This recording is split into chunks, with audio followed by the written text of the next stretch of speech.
एक ज़माने में एक दूर दराज सल्तनत में एक खूबसूरत और मेहरबान शहजादी रहती थी जिसका नाम स्नो वाइट था। स्नो वाइट की जल्द बर्फ जैसी थी, आबनों सियाह बाल और होंठ गुलाब की तरह सुर्ख थे।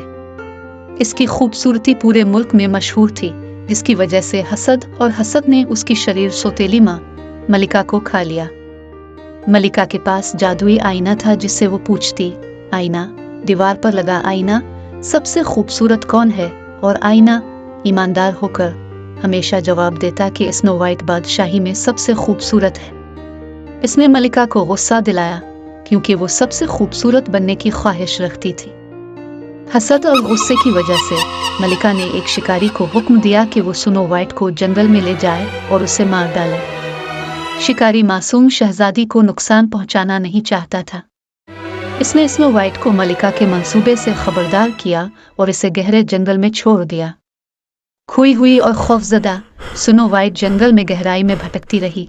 उसकी आंखों से आंसू बह रहे थे।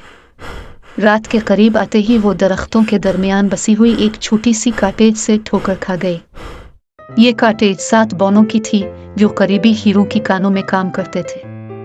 बोने, बाशफूल, डॉक्टर, डवपी, बदमिजाज, खुश नींद और चीखने वाले ने अपने घर में स्नो वाइट का खुले हाथों इस्तकबाल किया। वो फौरी तौर पर शहजादी की मेहरबान फितरत और मासूमियत से प्यार कर गए। स्नो वाइट बदले में उनकी सोहबत की शुक्रगुजार थी और वो दूर रहते हुए कॉटेज की देखभाल करने पर राजी हो गए।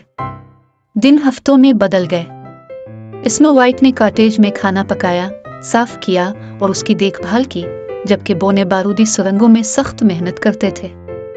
स्नो वाइट ने जंगल के जानवरों से भी दोस्ती की जो उसके रोजमर्रा के कामों में उसकी मदद करते थे।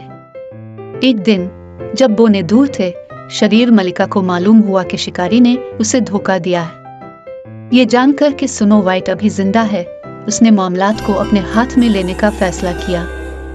उसने एक जहरीला सेब तैयार किया जो स्नो वाइट को अबदी नींद में डाल देगा, जिसका वाहिद तिर्याक हकीकी मोहब्बत का बोसा है।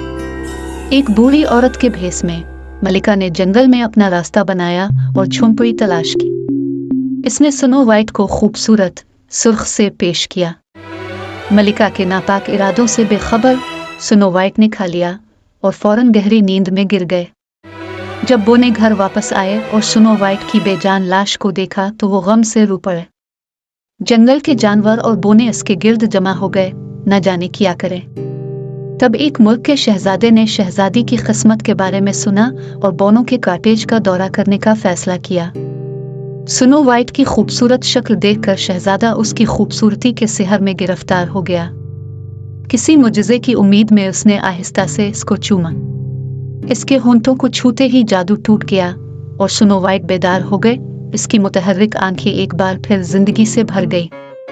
बोने और जंगल की मखलूक ने अपनी प्यारी स्नो वाइट की वापसी का जश्न मनाते हुए खुशी मनाई। शहजादे ने इसकी खूबसूरती और पाकीज़गी से मशहूर रहकर इससे शादी के लिए हाथ मांगा और खुशी से भरे दिल के साथ राजी हो गया। इसी दौरान बदकार मलिका की बुराई इसके अपने ज़वाल का बाइस बनी।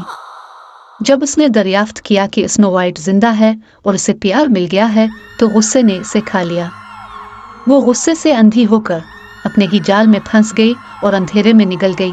उसकी शरारत खुद पर आ गई। स्नो वाइट, शहजादे, बोने और बादशाही की तमाम मखलूकात मोहब्बत और हम आहंगी से भरी जिंदगी से लुत्फ अंदोज होते हुए हमेशा खुशी से रहते थे। और स्नो वाइट और 7 बौनों की कहानी एक लेजेंड बन गई जो हर एक को अंदरूनी खूबसूरती, मेहरबानी और सच्ची मोहब्बत की ताकत का जश्न मनाने की याद दिलाती है।